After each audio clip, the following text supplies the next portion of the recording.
अस्सलाम वालेकुम वरहमतुल्लाहि वबरकातुहू। इलेक्ट्रिक ऑलराउंडर में आपको खुश आमदीद कहते हैं। आज की वीडियो में हमारे पास वॉशिंग मशीन है और इसका ये हमने पाइप लगाना है। तो ये देखिए हमारे पास ये मोटे साइज़ का पाइप है, तो इसमें 3 स्टेप आ रहे हैं। ठीक है जी, पहले स्टेप में हमारे पास 1.5 इंच का आ रहा है साकट, दूसरे में 1.25 की और तीसरे में 1 इंच की साकट। तो अभी हम इंशाल्लाह इसको लगाएंगे। यहाँ पर ये देखिए जो फर्स्ट इसमें आ रहा है वो थोड़ा सा इसमें खुला है 1.5 इंची वाला। तो अभी हमने क्या करना है कि इसकी जो 1.5 इंची वाली साकट है इसको नाइफ कटर से हम काट लेंगे।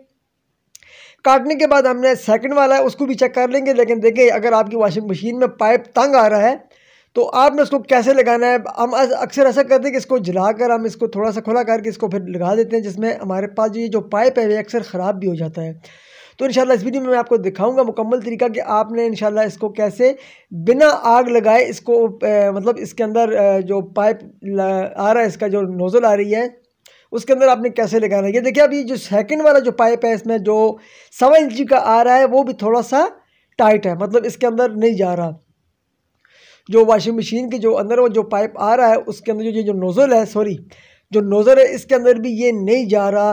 तो इसको हमने बिना आग लगाए कैसे इसके अंदर प्रेस करना है, इसको कैसे फिक्स करना है। तो उसके लिए आपके पास ये देखिए मेरे पास यहाँ पर अक्सर कहा था ऐसा होता है जब पाइप नहीं लगता तो हम इसको गर्म करते हैं। ये देखिए मेरे पास ये 7 अप की बोतल है।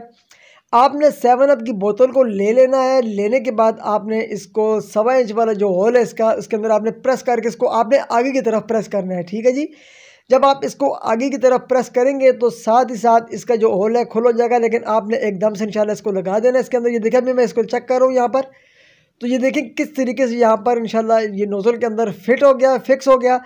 तो जो भी इस तरह की वॉशिंग मशीन आपके पास है जिसका अमूमन ऐसा होता है कि ये डबल मशीनों में ये पाइप नहीं लगते, तो उसको अक्सर जलाना पड़ता है। उसके बाद आपने क्या करना है कि आप समत बांध ले लें। समत बांध का लगाना आपने ज़रूरी है क्योंकि ये समत बांध इसको फिक्स कर देगी, मजबूत कर देगी। तो आपने इसके अंदर जो है समत बांध लगा देनी है। समत बांध लगाने के बाद आपने इसको दोबारा उसी सॉकेट के अंदर जो नोज़ल है वॉशिंग मशीन के उसके अंदर आपने इसको प्रेस कर देना है। ये देखिए यहाँ पर हम समत बांध लगाएंगे इस तरीके से। ये छोटी छोटी वीडियो है जो ट्रिकें जो इंशाल्लाह मैं आपके साथ शेयर करता रहता हूँ। तो इसके लिए कोशिश करें कि आपसे एक रिक्वेस्ट है कि आप चैनल को सब्सक्राइब लाजमी करें, साथ में लगी घंटे को भी ऑन कर दें ताकि हमारे आने वाली मजीद अच्छी नई वीडियो का नोटिफिकेशन बर वक्त पहुँचता रहे आप तक।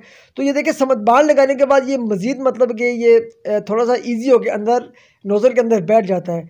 तो आपने इसको इस तरीके से आपने फिक्स करना है बिना आग लगाए। अगर आपके पास नोज़ल आ रही है, मतलब जो नोज़ल थोड़ी सी बड़ी है, पाइप छोटा है, तो आपने उसको जलाना नहीं है। आपने इसकी जगह आपके पास 7 अप की बोतल का होना ज़रूरी है। आप इसके अंदर 7 अप की बोतल को रख के इसको प्रेस करते जाएंगे जितना आपको चाहिए इंशाल्लाह उस तरीके से आपका ये पाइप जो है आसानी के साथ नोज़ल में बैठ जाएगा। तो इस तरीके से आपने वॉशिंग मशीन के पाइप को फिक्स कर देना है। ये थी हमारी आज की छोटी सी वीडियो। अच्छी लगे तो काइंडली चैनल को सब्सक्राइब कर दें, साथ में लगी घंटे को भी ऑन कर दें ताकि हमारी आने वाली मज़ीद अच्छी नई वीडियो को नोटिफिकेशन बर वक्त पहुंच सके आप तक। दुआ में याद रखिएगा। अल्लाह आप सब कामयाब नासिर हो। मिलते हैं नेक्स्ट वीडियो में, तब तक के लिए अस्सलाम वालेकुम वरहमतुल्लाहि वबरकातुहू।